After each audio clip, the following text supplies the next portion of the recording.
I wake up in the morning and I get in my van. I drive down to the Rock. And I always think about Dave Rubin when I do it too. It's so cool to think about think about how he sculpted that. I collect the folks, I check them in, get them in my van, my unmarked white van. They always do it, no candy needed. They just hop right in.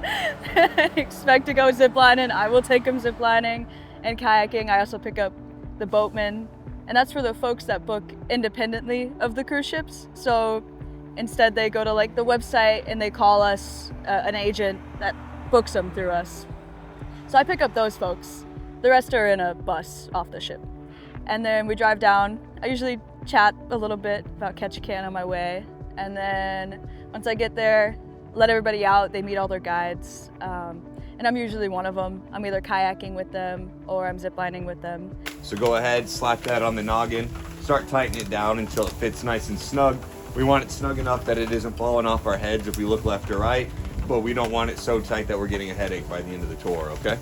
We gear them up and then we take them on their little excursion. They usually involve some laughing and some smiling and occasional silly questions. But it's always been really nice to meet people from all walks of life, just doing whatever they're doing. And yeah, and then after they're done, I load them back into my van, I drop them off and bid them adieu.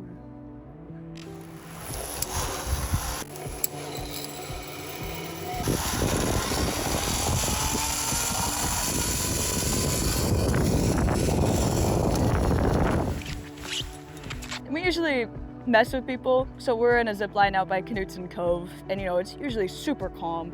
And so when we get out to our ocean platform zip, we go, "Can you guess what lake this is?" I get some good answers, you know. Ketchikan Lake, Tongass Lake. No, it's the Pacific Ocean in a new way, in a way that you've never seen it before.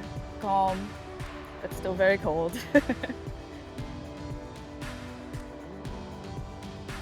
So Southeast Exposure was started in 1986 by Betsy Gross. She was actually just outside of here in downtown with a couple kayaks. She just would let people kayak right off their cruise ships on the docks over there. And then she eventually brought that property that we go to now. I think that was in like the 90s at some point. So yeah, bought that property, and her son Jared started helping like work there, manage stuff. He was one of the guides, and he ended up building that zipline course in the 2000s at some point. And they've just been working on it ever since. And they got some Zodiac boats to take people out as well, and now they have so many kayaks. So many kayaks. My dad asked me the other day how many kayaks they own. I said, I have no idea, but it was like 3 racks of them, plus a couple over on the Tatoosh Islands, just up in the woods, which the Forest Service did let them do. There's also climbing after the zip line, which is pretty cool.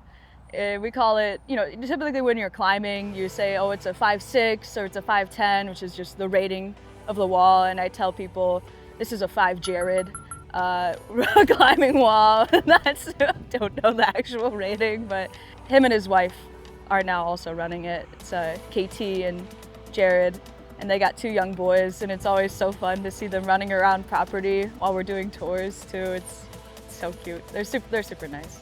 So as far as the people that work there, a lot of them are neighbors to Betsy and Jared and KT, which is super cool. So they end up just walking to work most of the time. Yeah, coming here from Phoenix, it was the coolest thing that somebody could just live so close to the ocean and the pine trees. Yeah, it's just really cool to me. So we're gonna be going from about 65 feet up here, pretty much right to the ground. So when Braden hooks you up here, you're gonna hop up on this top step. You're gonna get cinched up real tight, and then from this top step, feel free to just let yourself rip off of here. You can jump and tuck into a cannonball, but I do wanna hear all of your beautiful voices, at least a scream or something. All right guys, I'll see you down there.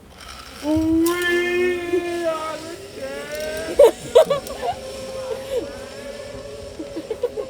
Yeah, your guides were Braden and Jacob, and they are really funny. They're really great guides, and just a little way that we have fun out there is we kind of do animal calls back and forth through the trees in order to signal that we're good to send somebody and able to catch them at the other end. Typically it's ready, zip, zip away, but after 100 times doing it, you kind of get the feeling of like, I want to make a bird call or I want to make a horse noise. Because ultimately the only thing that's important is if you say hold, that means don't send them. Other than that, just make any noise and it's like, you're good. We all understand.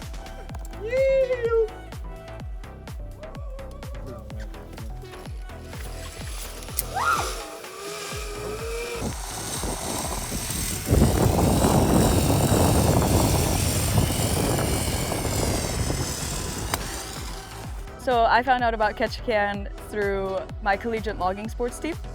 I was just at practice one day and I was told, oh, these lumberjacks from Alaska are coming down, from the Great Alaskan Lumberjack Show. They're gonna help us train and they wanna recruit some people. And we all get together, we're like, that would be so cool to live in like the lumberjack frat house and just do shows all the time and chop wood every day. Like that sounds so good. And they came to my practice and I ended up applying and getting a job with them. And I worked in the retail store and then I worked doing axe throwing after the show. And at the end of the season, I was like, you know, Ketchikan's really cool. I don't think I want to work here again. I want to do kayaking. And I know Sean McAllister, and he's Cade's dad, the neighbor to Betsy. And that's how I ended up getting a job there. So, yeah. When I came to Ketchikan, what made me really like the town was the rain. I love how much it rains here. I really enjoy it. It's so different than when I grew up in Phoenix where we get like maybe 5 days of rain a year, and here it's like, it's just always wet and beautiful and green, and I really like that. And then also I'm a musician and I just realized how big the musician community is here and how accessible it was for me too. I just had to walk 15 minutes with my guitar and then I could play songs. And the people here seem to enjoy me too. I got to become friends with Joe over at the Lumberjack Show, and he connected me with other people who are musicians, and I ended up getting gigs here. I got my first gig here in Ketchikan, which was just awesome. I'd never been paid to play before. I felt really good. And I just keep getting them too. It just, it's escalating, which is really cool. I really enjoy that bit. And then also the nature. Like besides the rain, like I said, it's green and beautiful here. And I love the forest and I love the ocean. So being right by both of them is just awesome. It's a very unique spot and walkable place. It's awesome. I very much enjoy it.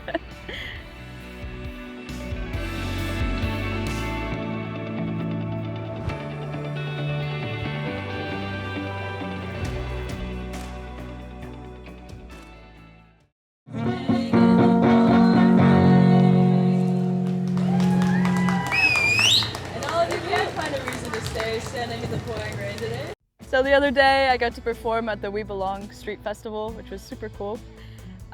It was raining and they just had a little pop-up tent set up, and Sophia Delgado, who works for Ketchikan Kayak Company, we get together, we team up, we harmonize, we play music. It's super cool. Two rival teams, you know, teaming up together.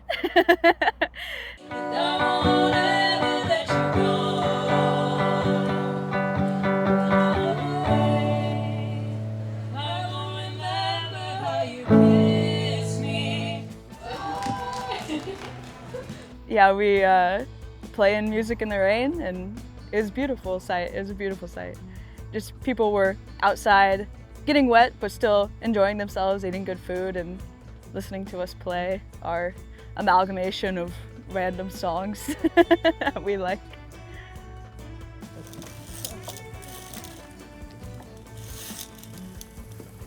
So through the tourism industry, I've learned about the accessibility of seasonal work. I had no idea that you could go to a place for just a couple months, have somewhere to stay, and get paid to do it.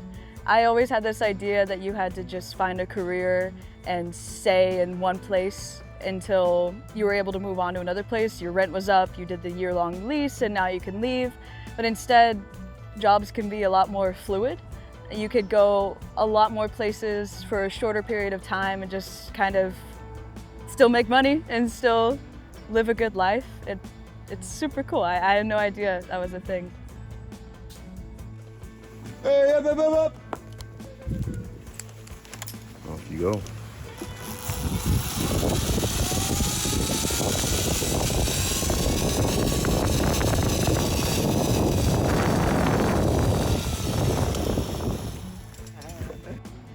So how do I have fun doing the same thing, ziplining or kayak guiding all year round?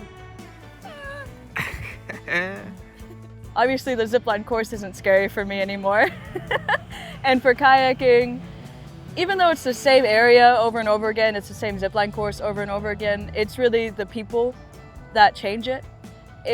I bounce off of other people. I don't say the same thing every day. I'm always starting new conversations or finding something new to talk about, really. So I guess how I keep it interesting and entertaining is I just stay in the moment. I just take in every single moment as it passes, and I'm like, you know, what's really cool about right now that wasn't yesterday, and it's not gonna be tomorrow, but what's cool about right now? Even though I'm in the same place, doing the same thing, it's still not the same. And so yeah, I'm always pretty entertained up there. I think I'm also a pretty entertaining person, so if nobody else is laughing, I'm definitely laughing. I got some corny jokes. Yeah. Yeah, and my jokes, I got a joke that's lumberjack themed. I learned this from my buddy Cam, who was a lumberjack last year. He was known as the pond hopper. And he comes up to me one day and he goes, "Hey Shea, how do you lift a wooden car?" A lumberjack.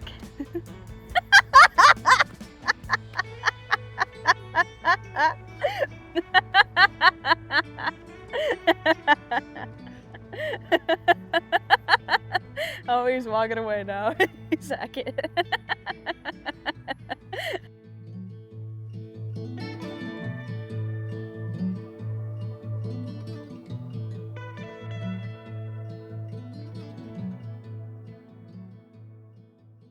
Tips for people that are coming here to Ketchikan, I would say lean into what you love. Lean into the communities that you love. Yeah, I mean, it's really apparent with the internet, you know, one person likes, let's say, D&D, and they go on a forum for people who also like D&D, and you connect with people like that. Or people who play Call of Duty Zombies, and they're online chatting with other folks, and they make a lifelong best friend through that. It's the same thing. You know, I like music, so I'm gonna go to open mics. You like karaoke, go to the karaoke nights. If you like telling stories, they got something for that too. So this community is very wide and diverse. There's lots of things to do here. So just find that thing that you like and keep going to it. Keep doing it, and you're gonna find people. I think I really just threw myself out there. I didn't expect anything, and I didn't want anything. I was just doing it. I wanted to have a good time, I suppose, and it was kind of a test to me as well to see, like, you know, I'll throw myself into this new environment, see how I do, but people are people. They're nice, they're kind, they want to have friends and make connections just like me, and that was very apparent when I came here too. Like, they're just people, the folks that are here, and I got to make a lot of really cool connections by just, again, throwing myself out there and doing what I love and doing new things as well, just being adventurous. And so yeah, I'd say connecting with the community was as hard as anything is, really, when it's new. It takes courage to adapt to a new place, but it was worth it, and it's been really awesome.